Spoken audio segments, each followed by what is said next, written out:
Selamat siang para netizen dimanapun kita berada, salam inspirasi bagi kita semua. Bahwa hari ini trending topik PDIP atau Puan Maharani bertemu dengan Surya Paloh. Dan tidak hanya itu, ada sebuah kehangatan, ada stimulasi ketika Pak Surya Paloh memeluk Puan Maharani. Itu pertanda bahwa satu koalisi. Dan bahkan para netizen dan buzzer-buzzer pun mengomentari ketidaksetujuan PDIP berkoalisi dengan Nasdem. Dan bahkan ada yang mengatakan bahwa PDIP mempertanyakan kenapa Ganjar diusung masuk daftar 3 nama oleh Surya Paloh. Dan ini kritikan besar kepada Surya Paloh agar Ganjar harus dihapus dari Partai Nasdem. Ini menarik sekali bahwa komentar-komentar para netizen itu sangat luar biasa sekali ya. Bahwa ada yang mengatakan Puan Maharani bertemu Surya Paloh, relawan berharap paket Anies Puan. Dan juga ada yang mengatakan caranya untuk menjatuhkan Pak Anies sangat sempurna. Pak Surya Paloh masih mempertimbangkan. Oke, dan Surya Paloh itu sangat mendengar aspirasi rakyat. Rakyat tidak maulah disandingkan dengan si Mbak Puan yang tidak punya prestasi, hanya metik, bisa kacau. Ada juga yang mengatakan bahwa Partai Nasdem buka peluang duetkan Anies Puan di Pilpres 2024. Netizen mohon maaf Pak Paloh, kalau seperti itu kami tidak jadi dukung Pak Anies. Terus kemudian ada yang mengatakan bahwa PDIP sambangi Surya Paloh, relawan tak persoalkan duet Anies Puan. Rupanya bahwa banyak orang yang ada yang suka dan ada yang tidak suka ketika Pak Anies disandingkan dengan Puan atau Puan disandingkan dengan Pak Anies. Bahkan para buzzer-buzzer pun hari ini juga kepanasan begitu. Kenapa enggak Ganjar tidak dimasuk daftar capres PDIP begitu kan? Terus kemudian tampaknya untuk menjauhkan Surya Paloh dari Anies dan Ganjar.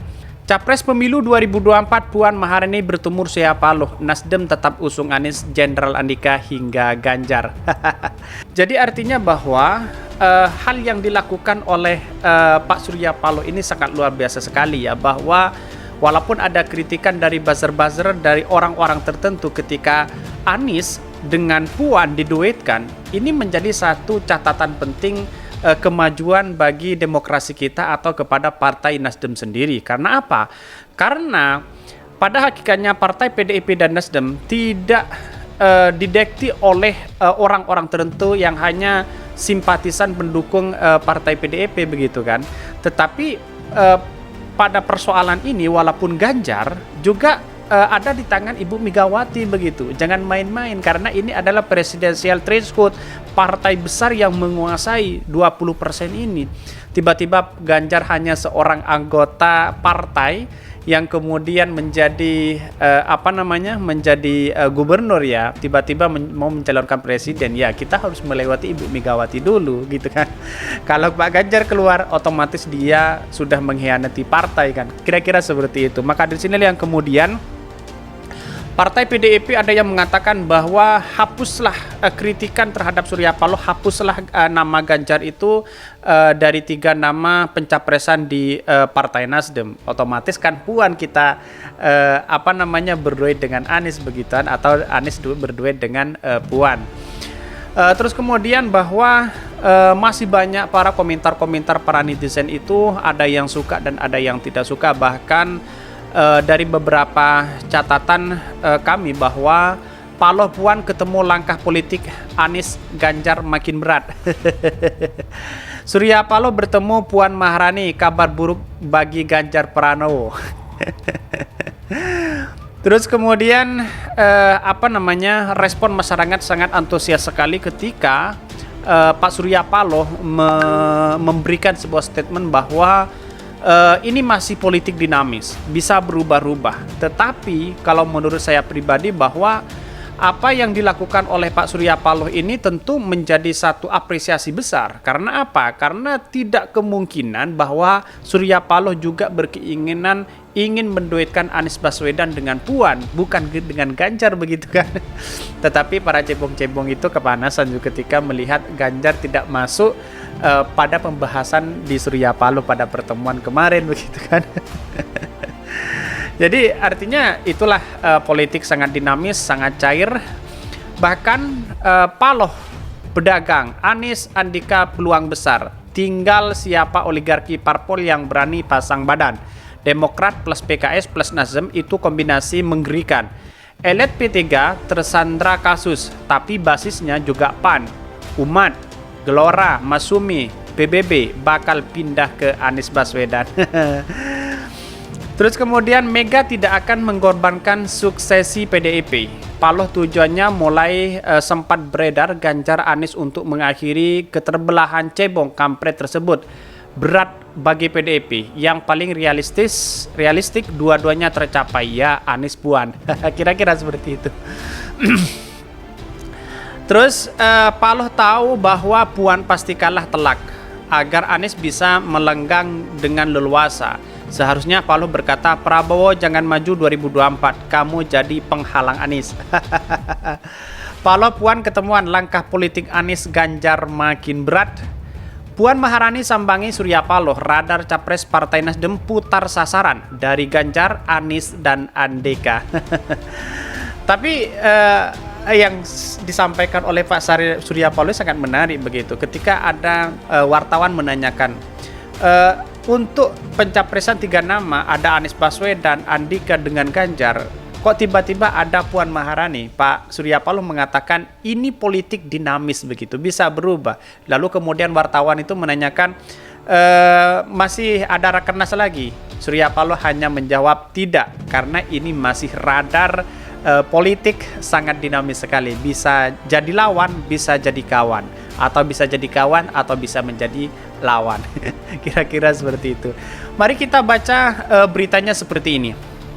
Kunjungan Puan dinilai bentuk protes PDIP ke Paloh soal baca preskan Ganjar.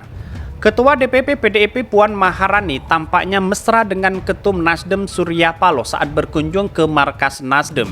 Puan bahkan sempat berpelukan dengan Surya Paloh, namun apa sebetulnya maksud kunjungan itu? Direktur Eksekutif Parameter Politik Indonesia Adi Prayitno menilai ada 3 hal yang bisa dinilai dari kunjungan Puan Maharani ke Surya Paloh. Salah satunya, kata dia, upaya PD menghilangkan spekulasi bermusuhan dengan Nasdem. Kemudian Adi menilai alasan kedua kunjungan Puan ke Surya Paloh yakni untuk mempertegas posisi kedua partai di pemilu 2024. Dia melihat seperti ada kesan tawaran kepada PDIP untuk bergabung Nasdem dengan syarat Nasdem menjadi kingmaker. Lebih lanjut, Adi menilai kunjungan Puan ke Surya Paloh juga hendak menegaskan sikap keberatan PDIP terhadap hasil Rapimnas Nasdem. Dia menyebutkan Puan terkesan ingin menunjukkan bahwa Ganjar Pranowo masih kader PDIP dan menunggu keputusan resmi dari PDIP. Jadi kalau kita melihat berita ini sangat menarik sekali begitu kan. Seakan-akan Pak Ganjar sudah pencitraan, sudah dideklarasikan oleh para buzzer-buzzer itu. Relawan-relawannya juga banyak, tapi pada hakikatnya keputusan itu ada di tangan seorang ketua partai PDIP begitu kan. Bahwa Ibu Megawati itu tidak sebodoh kalian pikir begitu kan. Ibu Megawati sangat luar biasa sekali bahwa dia melihat peluang, walaupun ada segelintir orang relawan-relawan PDIP yang tidak suka dengan Anies Baswedan. Pada hakikatnya PDIP tidak boleh didekati dengan siapapun, apalagi seorang ketua partai yang hanya mengkritik Anies Baswedan, bermain di 2 kaki, siap-siaplah akan dipecat oleh Ibu Megawati. Kira-kira seperti itu. Maka dari sinilah yang kemudian saya ambil kesimpulan bahwa sangat luar biasa sekali. Saya mengapresiasi sekali kepada Surya Paloh yang memberikan statement bahwa Anies Baswedan juga menjadi satu catatan penting di partai Nasdem yang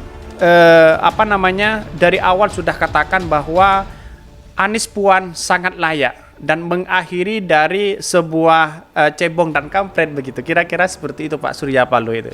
Sangat luar biasa sekali, dan bahkan walaupun ada nama Ganjar di situ, ya saya kira Ganjar itu tidak masuk daftar itu kan begitu kan. Mungkin harus minta restu dulu begitu kan ke Bu Megawati. Yang jelas Ini kesempatan besar bagi Puan Maharani untuk berkoalisi. Karena apa? Karena di 2024 itu adalah kekuasaan PDIP yang memberikan satu catatan penting kepada demokrasi Indonesia saat ini. Kalau kita melewati itu memberikan sia-sia kepada anggotanya, ya sia-sialah, tamatlah PDIP, kira-kira seperti itu. Artinya maka seorang calon presiden harus dari ketua umum atau Puan Maharani yang memberikan kesempatan di tahun ini untuk menjadi capres di 2024 begitu kan, bukan anggotanya. Kalau anggotanya sendiri walaupun elektabilitasnya tinggi, kebetulan yang punya partai harus menguasai kekuasaan di pemerintahan selanjutnya begitu. Artinya kalau kita disandingkan Anies dengan Puan, itu menjadi satu catatan demokrasi yang luar biasa. Anies agamis, nasionalis, dan juga para relawan-relawan itu juga bingung sekarang, relawan-relawan Ganjar itu dan para buzzer-buzzer itu kan.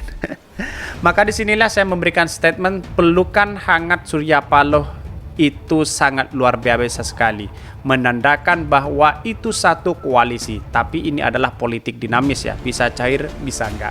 Mungkin itu yang kami sampaikan. Tonton terus channel Hodari Podcast Rakyat ini karena ada berita-berita menarik dan viral setiap harinya. Salam para netizen, salam inspirasi bagi kita semua. Jangan lupa di subscribe channel YouTube Hodari Podcast Rakyat ini.